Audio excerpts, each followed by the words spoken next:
Muito bem, pessoal, saudações para vocês. Vou fazer de maneira aqui super rápida, super resumida, um videozinho mostrando como é que funciona esse sistema CRISPR-Cas9, que muito se fala sobre ele em biotecnologia. Deixa eu ver se eu consigo usar algum tipo de caneta, alguma coisa assim, para poder facilitar.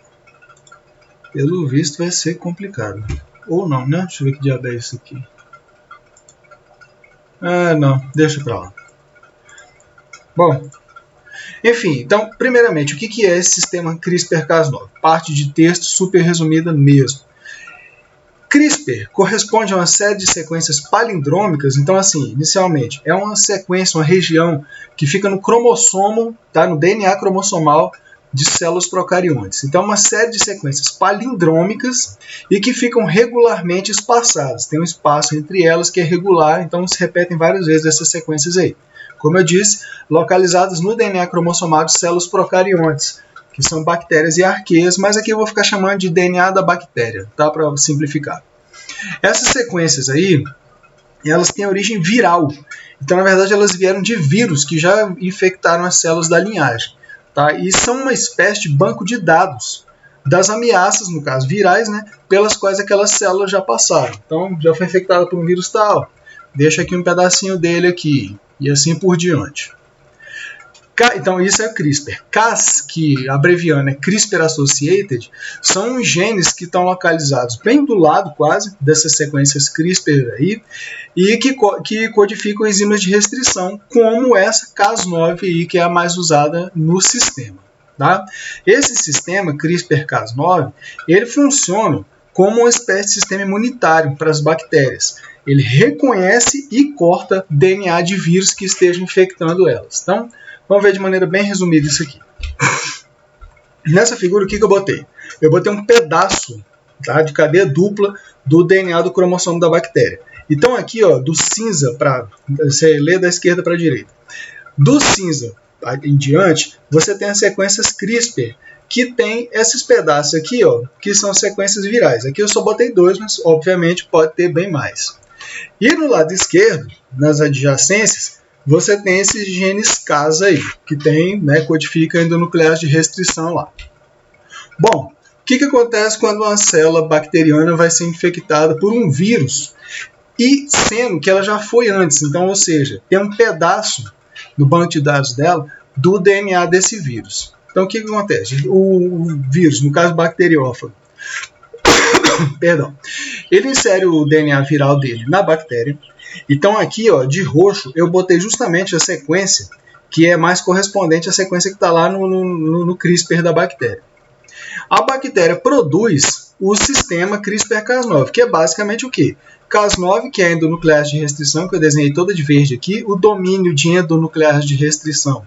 Eu estou representando como esses dois triângulos mais claros aqui. E ele tem um RNA guia. De onde é que vem esse RNA guia?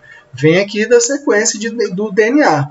Tá? Essa sequenciazinha palindrômica lá que está no CRISPR.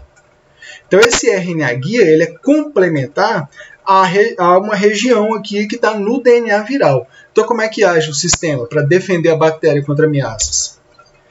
A proteína Cas9 vai reconhecer aquele DNA viral, vai se deslocar sobre ele até achar o ponto aqui, onde vai ser o local do corte, tá? Pelo domínio de endonuclease de restrição dela. Então o que ela vai fazer? Aí claro, esse reconhecimento ele vai se dar por conta da complementariedade das bases nitrogenadas, que estão no RNA e no DNA viral. Tá? No RNA guia, no caso daqui da Cas9, que veio lá da sequência CRISPR, e o DNA viral, tá? Que está sendo reconhecido agora. Então, baseado nisso, ocorre o corte, justamente. Cortou, gerou aqui 2 fragmentos do DNA viral. Então, com isso, o que a bactéria consegue fazer? Consegue cortar o DNA viral e inativar ele. Então, está livre de infecções por causa disso. Tá? Agora, sabendo disso, entendendo como esse sistema funciona, o que o ser humano fez, né, desenvolvendo tecnologia? Pura e simplesmente, supondo que aqui de laranja e amarelo, ou laranja e alaranjado, sei lá, eu tenha um gene qualquer, de um organismo qualquer, de uma célula qualquer, que eu quero editar, Ou pode ser cortar, pode ser inativar, pode ser acrescentar um fragmento, alguma coisa assim. O que os caras fazem? Sabendo um pedaço lá do gene, o pessoal sintetiza um RNA guia artificial que vai estar aqui na Cas9, e aí vai acontecer basicamente a mesma coisa que acontece lá no caso do vírus. Então, o que a proteína vai fazer com esse gene alvo? Inclusive, tem gente que se injeta com isso, né?